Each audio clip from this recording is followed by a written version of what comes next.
The bridge was dark except for the red emergency lights. Commander Zekthar pressed his hand against his bleeding side and tried to focus. His purple blood was everywhere. The floor, the walls, even floating in small drops through the air where gravity had failed. Around him his crew was dying slowly. 3 days had passed since the attack. 3 long days of waiting for rescue that never came. The Krell raiders had come out of nowhere, their weapons ripping through the science vessel like it was made of paper. The Meridian Dawn was a research ship, not a warship. They had no weapons, no shields strong enough to stop military attacks. They were scientists who wanted to study stars and planets, not fight battles. Zekthar looked around at his crew. 17 people had survived the initial attack. Now they were all hurt, all struggling to breathe as the air grew thinner. The life support systems were failing. Soon there would be no air at all, just silence and death in the cold darkness of space. The distress beacon had been calling for help since the attack. 72 hours of sending the same message over and over into the void. Come help us. We are dying. Please come. But nobody answered. Nobody ever answered out here in the frontier zones. This far from civilization, you were on your own. Zekthar had received one message from Valerian High Command. He remembered every word. It was short and cold, like reading a death sentence written by a computer. Resources were limited. A rescue mission would cost too much money and take too many ships. The Meridian Dawn and its crew were an acceptable loss. That was the exact phrase they used. Acceptable loss. Like his people were just numbers on a report. Navigator Lyra was lying at her station, too weak to stand. Her breathing mask was cracked and not working properly. She was one of the smartest people Zekthar had ever known. She could calculate jump coordinates in her head faster than most computers. Now she was dying because someone in an office decided she was not worth saving. Commander, Lyra whispered. Her voice was so quiet he almost missed it. The beacon. Emergency power only. Maybe 6 hours left, 6 hours. Then the beacon would die. Then nobody would even know they had been here. The Meridian Dawn would drift forever. A ghost ship full of corpses until it fell into a star or crashed on some dead moon. Future explorers might find it someday and wonder what happened. But by then it would not matter anymore. Zekthar closed his eyes. He had spent his whole life studying the universe. He knew how big space was. He knew how many stars there were, how many worlds, how many chances for life to exist. But he had never felt how empty it all was until now. How cold, how silent. Space did not care if you lived or died. It just went on forever, dark and empty and completely without mercy. A sound made him open his eyes. A beep from the sensor console. It was so unexpected that several crew members jumped. Lyra dragged herself to her station, her 3-fingered hands shaking as she brought up the readings. For a moment she just stared at the screen. Then she spoke, and her voice had something in it that Zekthar had not heard in days. Hope. Commander, there is a ship. Coming toward us fast. Zekthar felt both his hearts skip a beat. Who is it? Can you tell? Lyra worked the controls with trembling hands.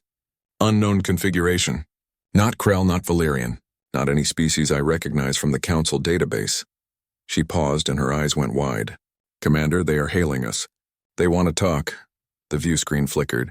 The image was unclear at first, full of static and distortion. Then it cleared, and Zekthar found himself looking at a face he had only seen in restricted military files. A human. The young species that had appeared 30 years ago. The ones everyone whispered about. The ones who still knew how to fight real wars. The human was male with short dark hair and bright blue eyes. He wore a military uniform, dark blue with rank insignia on the collar. His expression was focused and serious but not cold, not like the message from High Command had been. This is Captain Jake Morrison of the Earth vessel Defiant, the human said. His voice was clear and strong. We received your distress call, hold on. We are coming to get you out of there. Zekthar stared at the screen. His mind could not process what he was hearing. A human ship. Coming to help them, why? Humans and Valerians had no treaty. No alliance. No agreements at all. The Valerians had been careful to keep their distance from humans. Everyone had. Humans were dangerous, unpredictable. They fought wars that lasted for generations. They had weapons that scared the entire Galactic Council. But this human, this Captain Morrison, was coming to help. He said it like it was obvious. Like there was no question about it. Hold on, we are coming. Simple words, but they meant everything. Captain, Zekthar managed to say. His translator was working, turning his words into English. Why are you helping us? Captain Morrison looked surprised by the question. Because you need help, he said, like it was the simplest thing in the world. Sit tight, Commander. We will be there in 20 minutes. The screen went dark. Zekthar looked around at his crew. They were all staring at him, their faces showing the same confusion and hope that he felt. Lyra was crying, tears running down her face. Valerians only cried when they felt very strong emotions. He is really coming, she whispered. The human is really coming. Zekthar nodded slowly. He did not understand why, but it did not matter right now. Someone had heard their call. Someone was coming. After 3 days of silence and darkness and waiting to die, someone had pierced through the void and answered. Everyone stay calm, he told his crew. Save your strength. Help is coming. As he said the words, Zekthar realized he believed them. A human ship was coming. A species known for their warriors and their weapons was coming not to fight but to save. It did not make sense according to everything he knew about galactic politics and species behavior. But as he looked at his dying crew and felt his own life slipping away, Zekthar understood something new. Sometimes the most important things did not need to make sense. Sometimes someone just needed to care enough to try, and for reasons he could not explain, these humans cared. They were coming through the darkness and the silence. They were coming to save strangers they had never met. That was worth more than all the logic in the universe. Part 2. Captain Jake Morrison stood on the bridge of the Defiant and studied the damaged ship on his screen. The alien vessel looked terrible. Holes in the hull, atmosphere leaking out into space, whole sections dark and dead. It was barely holding together. Next to him, his first officer, Lieutenant Amy Patterson, was already organizing rescue teams. Captain, their life support is almost gone, Amy said, reading the sensor data. 17 life signs, all of them weak. We have maybe 4 hours before that ship becomes a tomb. How long until we reach them? Jake asked. His voice was calm, but inside he felt the pressure. 4 hours was not much time. 20 minutes at our current speed, answered Ensign Kyle Harris from the pilot station. Sir, I can get us there 3 minutes faster if I push the engines harder. Do it, Jake said immediately. Every minute counted. He pressed the button on his chair that connected him to the medical bay. Dr. Hayes, prepare for multiple casualties. Unknown alien biology. Be ready for anything. Down in the medical bay, Dr. Lisa Hayes was already pulling up everything the human database had about Valerian physiology. There was not much information. The Valerians kept to themselves mostly. They preferred watching other species from a distance rather than making friends. But Lisa was good at her job. She would figure it out. Captain called Lieutenant Greg Turner from the weapons station. I am seeing weapon marks in the debris around that ship. Krell plasma burns. This was not an accident. Someone attacked them. Jake's jaw tightened. The Krell were raiders and pirates who attacked weak targets in the frontier zones. They were also cowards who ran away the moment they faced real danger. Scan for Krell ships. If they are still nearby, I want to know. No contacts on sensors, sir, Greg confirmed. Looks like they attacked and then left. The Defiant moved closer and the alien ship grew larger on the view screen. It was beautiful in a way. All smooth curves and artistic designs, very different from human ships, which were built for function rather than looks. But beauty did not stop weapons from tearing through your hull. Amy, get the rescue teams ready the moment we are in range, Jake ordered. I want cutting equipment, emergency air generators, and medical supplies. Yes, Captain, Amy replied. She looked at him with a serious expression. Sir, the Council species have rules about rescue operations. Technically, we are not required to help them.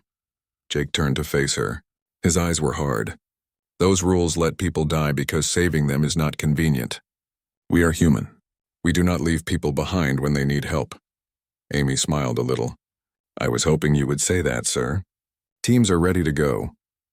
The Defiant pulled up next to the Meridian Dawn. Magnetic clamps locked the two ships together with a solid thump that echoed through both vessels. Human rescue teams, led by Chief Engineer Danny Cooper, cut through the hull and entered the dying ship. They moved fast but carefully, everyone knowing exactly what to do. Danny found Commander Zekthar on the bridge. The alien commander was barely awake, his purple blood everywhere. Hey there, friend, Danny said, keeping his voice gentle. Earth Rescue Service. We are going to get you out of here. Zekthar's eyes focused on Danny with difficulty. His translator box was barely working, but it turned his words into English. You came. Nobody comes. Not for us. Well, we did, Danny replied, already scanning the commander's injuries with a medical device. And we are not leaving without every single one of your people.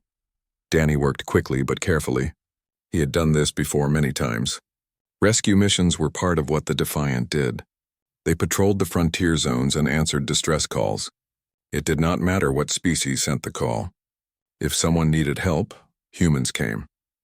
Other rescue team members spread through the ship, finding the surviving crew members and stabilizing them. Each Valerian was carefully carried to the Defiant. Some were unconscious. Some were awake but too weak to move. All of them were hurt and scared and had given up hope until the humans arrived. The rescue took 40 minutes. Every Valerian survivor was brought aboard the Defiant and taken to the medical bay. The last person Danny carried out was Navigator Lyra. She looked up at him with her large alien eyes and said something in her own language. The translator could not process it, but Danny understood the meaning anyway. Thank you. Back on the Defiant's bridge, Jake watched the rescue operation on his monitors. Amy stood beside him, coordinating everything. All survivors are aboard, Captain, she reported. The Meridian Dawn is empty. Good work, everyone, Jake said into the ship-wide intercom. Medical team, you are cleared to begin treatment. Everyone else, excellent job. I am proud of all of you. In the medical bay, chaos had become organized efficiency. Dr. Lisa Hayes moved between the 17 Valerian patients, her team working to save lives despite barely understanding alien biology. It was like doing surgery while reading the instruction manual at the same time. Their breathing system is more efficient than ours, Lisa explained to her assistant, Nurse Paul Jenkins, as they treated a young Valerian female. But they are also more sensitive to pressure changes. I need the pressure chamber ready for this one right now. Commander Zekthar was on a medical bed, his wounds being treated with human technology and a lot of educated guessing. The machines were not designed for Valerian biology, but they worked well enough. Captain Morrison came down to the medical bay and approached the commander's bed. Commander Zekthar, Jake said quietly, I am Captain Morrison. How are you feeling? Zekthar's translator device was now powered by the Defiant systems and worked much better. Like I was torn apart and put back together badly. But I am alive. Captain, I must understand why you came. We are not allies. We have no treaty. By council law, you had no duty to help us. Jake pulled up a chair and sat down next to the bed. Commander, let me tell you something about humans. We have a saying, leave no one behind. It is not just words to us. It is who we are as a people. When we heard your distress call, there was never any question about whether we would come, only how fast we could get to you. Zekthar stared at the human captain. Your species is young, only 30 years in the galactic community. Yet you risk your lives for strangers. This makes no logical sense. Maybe not, Jake agreed. But it is human. Commander, your government told you they could not spare the resources to rescue you. They did a calculation and decided you were not worth the cost. We do not think like that. Every life has value. Every person matters. Across the medical bay, Navigator Lyra was being treated by Nurse Kelly Moore. Kelly was carefully watching the monitors that showed Lyra's vital signs, adjusting the treatment as she learned more about Valerian biology. You are going to be fine, Kelly told her patient with a warm smile. Your leg will heal. Dr. Hayes says you should be able to walk normally again in a few weeks. Lyra's voice was weak but curious. Why do you help us? Humans are warriors. I have read the intelligence reports. You fight wars that last for generations. You have weapons that terrify the whole council. Yet you use your warship to rescue scientists. Kelly's smile got bigger. Being able to fight does not mean that is all we do. Yes, we are good at war, maybe too good, but that is not what makes us human. What makes us human is that we care about others. We protect people. We save people who need saving, even if it costs us something. In the captain's ready room, First Officer Amy Patterson was writing a report about the rescue operation. Lieutenant Greg Turner came in and his face showed he was worried about something. Commander Patterson, I finished analyzing the weapon signatures from the attack, Greg said. The Krell used military-grade plasma torpedoes, not the cheap surplus weapons they usually have. Someone gave them new expensive weapons. Amy's eyes narrowed. That is concerning. The Krell do not have factories that can make weapons like that. Someone is giving them advanced weapons. There is more, Greg continued. The way they targeted the ship was too precise. They knew exactly where to hit to disable it without destroying it. This was not random piracy. This was planned. Someone told them what to attack and how to do it. Amy thought about this for a moment, then tapped her console. Get this information to the captain immediately, and start running deep scans of this whole sector. I want to know who else is out here and what they are doing. Part 3. 2 days after the rescue, Commander Zekthar sat alone in the Defiance observation lounge. Through the large window he could see the stars. They looked different now. Before the attack, stars had been things to study and explore. Now they reminded him of how close he had come to dying in the darkness between them. His wounds were healing well. Human medicine was surprisingly effective even on alien biology. Dr. Hayes had told him he would make a full recovery. His body would heal. His mind was a different matter. He kept thinking about those 3 days waiting to die, about the cold message from his own government, about how humans had come when nobody else would. The door opened and Captain Morrison entered carrying 2 containers. Commander, I thought you might want something to drink. Our food machines have a Valerian nutrition program. It is not perfect, but it should be safe for you. Zekthar accepted the container. The liquid inside was the right color and temperature for Valerian drinks. He took a small sip. It tasted almost right. Thank you, Captain. Your crew has been very kind to us. Jake sat down in a chair across from him. How are your people doing? They are recovering well. Your Dr. Hayes is very skilled. She saved lives that I thought were lost. Zekthar paused, choosing his words carefully. Captain Morrison, I have been reviewing the records of your rescue operation. Your crew moved with great efficiency. They knew exactly what to do. This was not the first time you have done such a mission. Jake nodded. No, it was not. The Defiant is a multi-role vessel. We patrol the frontier zones and respond to distress calls. In the past year, we have rescued crews from 6 different species: humans, Centaurians, Andorians, 2 other Valerian vessels, and even a Krell mining colony that was caught in an asteroid storm. Zekthar's eyes widened in shock. You rescued Krell? After they attacked my ship? The miners were not raiders, Jake explained. They were families with children. When someone needs help, we help them. We figure out the politics later. Zekthar set down his container. His expression became very serious. Captain, I must tell you something important. My mission was not just scientific research. We were investigating disappearances in this sector. 7 ships have vanished in the past 4 months. All of them were council vessels.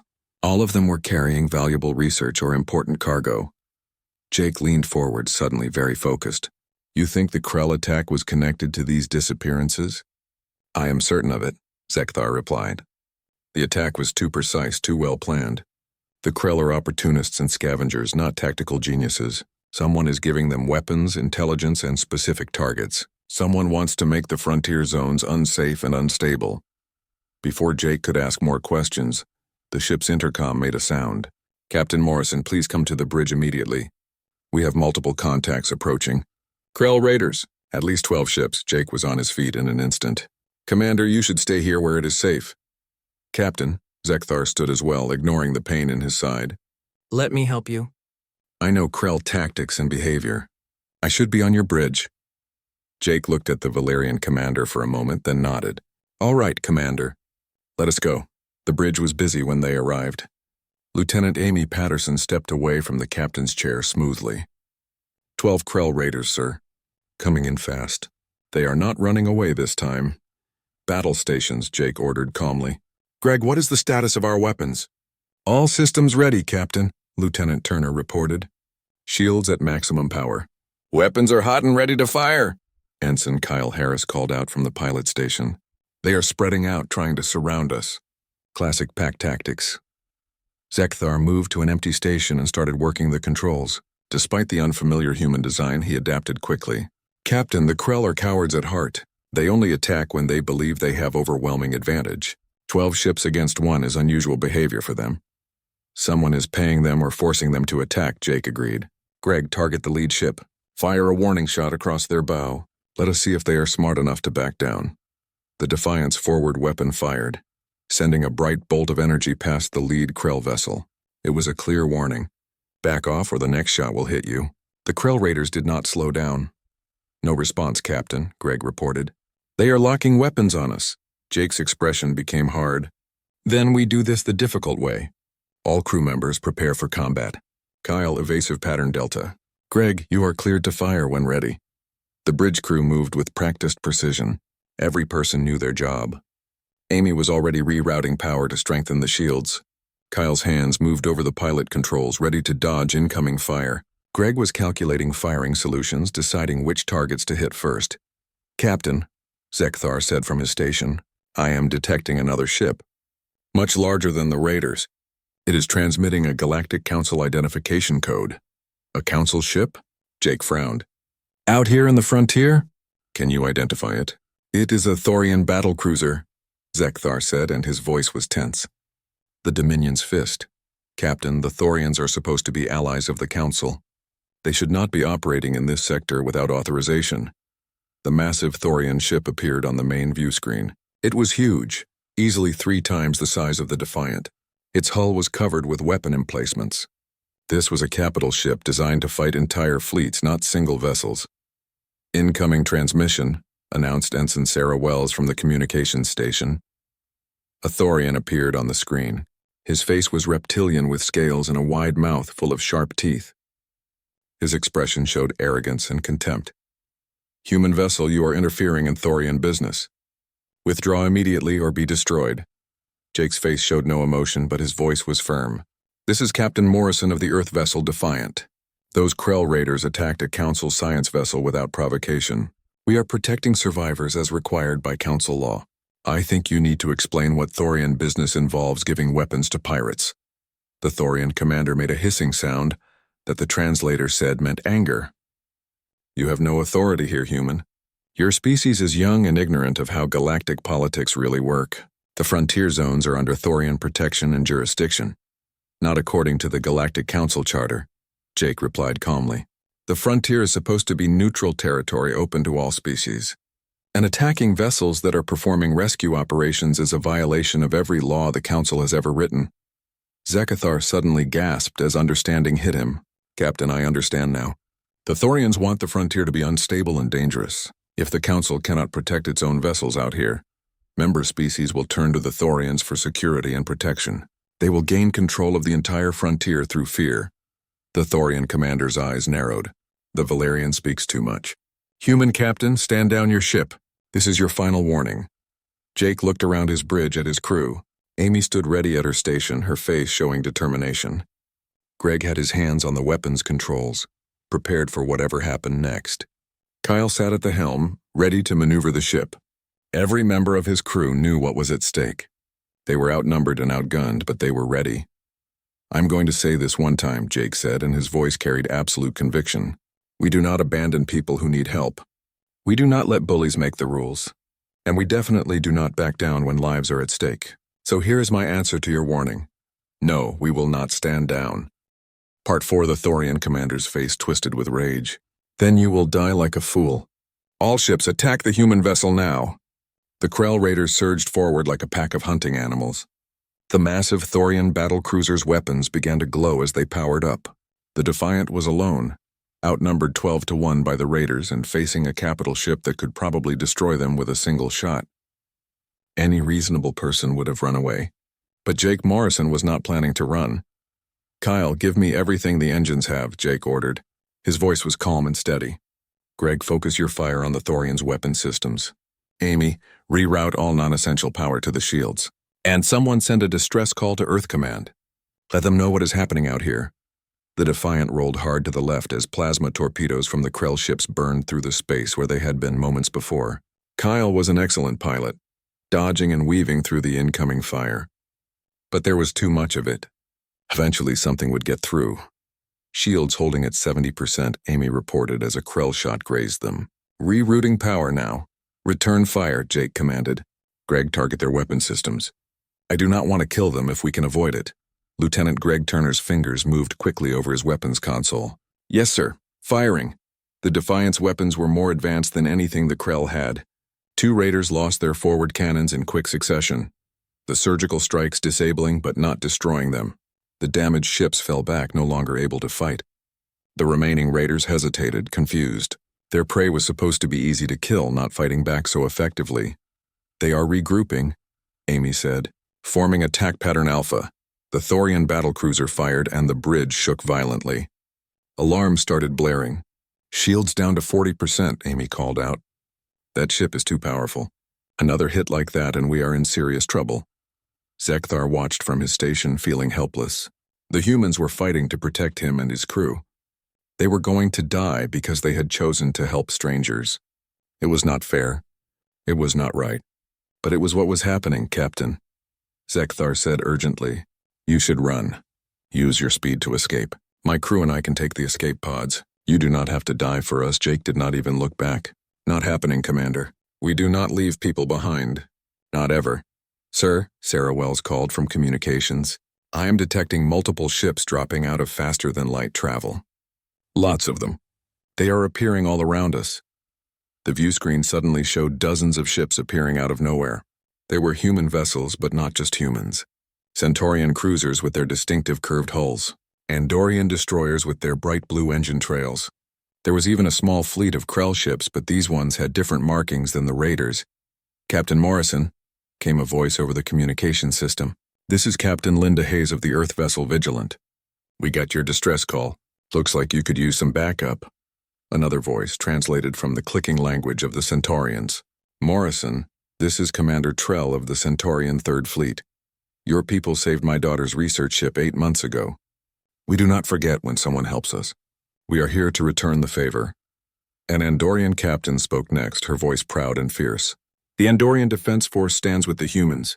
We will not allow piracy and bullying in our space. Even the Krell mining colony leader, whose people Jake had saved from an asteroid storm, sent a message. Captain Morrison, you saved our children when nobody else would help us. We may be Krell, but we understand honor and paying debts. We will fight beside you today. Jake felt something powerful swell in his chest. Pride, yes, but also hope and vindication. Doing the right thing mattered. Helping people mattered. And when you made a habit of showing up for others, they remembered. The Thorian commander's confidence visibly cracked. His reptilian face showed shock and confusion. This is impossible. You called for reinforcements? How did they arrive so quickly? I did not call them, Jake said simply. But when you make a habit of helping people, of showing up when nobody else will, word gets around. You thought you could prey on the weak out here in the frontier zones. You thought nobody would stand up to you. You forgot something important. Nobody is weak when they have friends watching their back. Amy looked at Jake with a small smile. Sir, we are being hailed by the Valerian High Command. They want to speak with Commander Zekthar. Apparently they have had a change of heart about their rescue policies. The Thorian battlecruiser began to turn away, its massive engines powering up for a retreat. The Krell raiders scattered like insects when you turn on a light, their ships fleeing in every direction. The Thorian commander appeared on the screen one last time, his face filled with rage and humiliation. This is not over, human, he hissed. Yes, it is, Jake replied firmly, and here is what is going to happen next. You are going to withdraw from the frontier zones. You are going to stop arming pirates and raiders, and you are going to face justice from the Galactic Council. Because if you do not, next time it will not be just one human ship you have to deal with. It will be all of us and everyone we have ever helped. That is a lot of ships, Commander. A lot of people who remember what it means when someone shows up to help. The Thorian vessel jumped to faster-than-light speed, running away. The few remaining Krell raiders followed, desperate to escape. The bridge was silent for a moment. Then Amy started clapping. Within seconds, the entire bridge crew joined in, cheering and celebrating. They had been ready to die, but instead they had won. Not because they had better weapons or more ships, but because they had friends. Commander Zekthar stood at his station with tears running down his face. Valerians only cried during moments of profound emotion, when feelings were too strong to contain. Captain Morrison, he said, his voice breaking. I was wrong. I thought my life had no value because my government abandoned me. But you showed me that every life matters. You showed me what it truly means to be strong. Strength is not just weapons and power. Strength is caring enough to help even when it costs you something. Jake walked over and placed a hand on the Valerian's shoulder. Commander, you were never without value. Your government made a mistake. We all make mistakes sometimes. The important thing is that we learn from them and do better next time. Captain Linda Hayes contacted them again. Jake, we will stay in the area for a while. Make sure those Thorians do not come back. You did good work today. Thanks, Linda, Jake replied. I appreciate the backup. All of you, Commander Trell's voice came through. Captain Morrison, the Centaurian government wishes to formally thank you for your continued assistance to our people. We are proposing a mutual defense agreement with Earth. It seems humans understand something the rest of us forgot, that we are stronger together. Over the next few hours, more messages came in. The Andorians wanted to establish joint patrol routes with human ships. The Krell mining colonies wanted to trade with Earth and share resources. Even some other council species that had been rescued by humans in the past sent messages of support. The Valerian High Command finally connected with Commander Zekthar. The official who appeared on screen looked uncomfortable and embarrassed. Commander, we have reviewed your situation. We made an error in judgment. New protocols are being implemented immediately. No council vessel will be abandoned again. We are sending ships to escort you and your crew home. Zekthar looked at Captain Morrison before responding. I appreciate that, but I think I will accept Captain Morrison's offer to take us home personally. I trust him. Part 5. 3 weeks later, the Defiant approached the Valerian homeworld. It was a beautiful planet, covered in purple and blue forests with 3 small moons orbiting around it. Commander Zekthar stood on the bridge next to Captain Morrison, looking at his home through the view screen. He had not been sure he would ever see it again. It is beautiful, Jake said quietly. Your people built something special here. Zekthar nodded. For a long time, I thought our way was the right way. We focused on logic, on efficiency, on calculating costs and benefits. We forgot that some things cannot be measured in numbers and resources. You taught me that, Captain. You and your crew. The last 3 weeks had been interesting for everyone. The 17 Valerian survivors had stayed aboard the Defiant as guests. Dr. Hayes had continued treating their injuries until everyone was fully healed. But more than that, friendships had formed. Navigator Lyra had spent hours with Ensign Kyle Harris comparing navigation techniques. Other Valerians had worked alongside human crew members, sharing knowledge and stories. It had not been easy at first. Valerians and humans were very different. Valerians preferred quiet and order. Humans were louder and more chaotic. But they learned to appreciate each other's differences. The Valerians were amazed by human determination and compassion. The humans were impressed by Valerian intelligence and creativity. Captain Morrison, came a voice over the communication system. This is Valerian Space Control. You are cleared to enter orbit. The High Command requests your presence at the capital for a formal ceremony. Jake glanced at Amy, who was standing at her usual station. She smiled and nodded. Might as well, sir. We came all this way. The Defiant entered orbit and shuttlecraft came up to collect Commander Zekthar and his crew. Before leaving, each Valerian said goodbye to the human crew members who had saved them. There were hugs and promises to stay in contact. Navigator Lyra gave Kyle a data chip with Valerian star charts, a gift that would help human explorers for years to come. Commander Zekthar was the last to leave. He stood in the shuttle bay facing Captain Morrison. I do not know how to properly thank you, Captain. You gave me back my life and taught me what real strength looks like. Those are debts I can never fully repay. Jake shook the Valerian's hand, the gesture familiar now after 3 weeks together. You do not owe me anything, Commander. Just pay it forward. When you see someone who needs help, be there for them. That is all the payment I need. I will, Zekthar promised. And I will make sure my people remember what you did. Not just the rescue, but what it meant. The example you set. The shuttle carried the Valerians down to the surface. Jake and several of his senior officers followed in another shuttle. When they landed at the capital, thousands of Valerians were waiting. They lined the streets, watching in silence as the humans walked past. It was not a hostile silence, but one of respect and curiosity. The High Command building was impressive, all tall spires and elegant architecture. Inside, the entire Valerian leadership was assembled. The High Commander herself, an elderly Valerian named Sela, stood to greet them. Captain Morrison, she said formally, on behalf of the Valerian Republic, I thank you for rescuing our people. You have shown courage and compassion that humbles us. The ceremony that followed was long and formal. The Valerians presented Jake and his crew with medals and honors.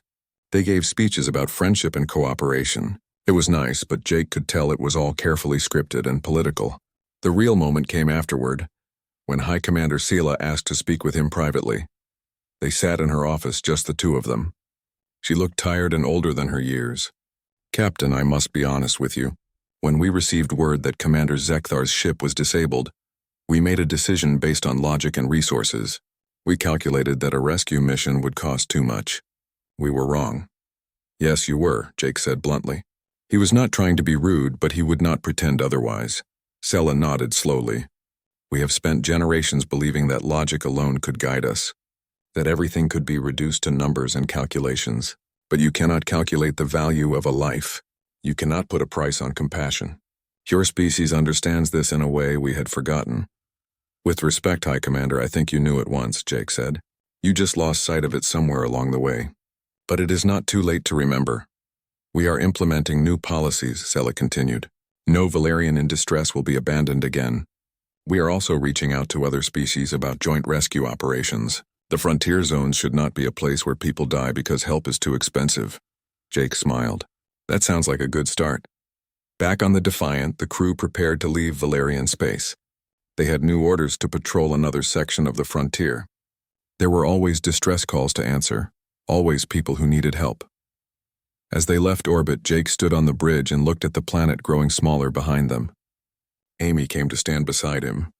That was quite a ceremony, sir. You are probably famous among the Valerians now. I did not do it for fame, Jake replied. I did it because it was right. I know, Amy said. That is why it matters. In the months and years that followed, the story of the Defiant's rescue spread across the galaxy. It became a legend told in many languages on countless worlds. The story changed a little each time it was told, but the core remained the same. A human ship heard a dying signal in the darkness of space. When nobody else would come, when it seemed like all hope was lost, the humans came. They came through the silence and the void. They came because someone needed help. Commander Zekthar kept his promise. He became a vocal advocate for reform within the Valerian government. He pushed for new rescue protocols and better cooperation with other species. When he spoke, he always told the story of how Captain Morrison and the Defiant had saved him and his crew. He told people about the human saying, "Leave no one behind." The incident with the Thorians was investigated by the Galactic Council. Evidence of their plan to destabilize the frontier zones was found and presented. The Thorians faced sanctions and were forced to withdraw from the frontier. Their attempt to gain control through fear had backfired completely. More importantly, the rescue led to new alliances.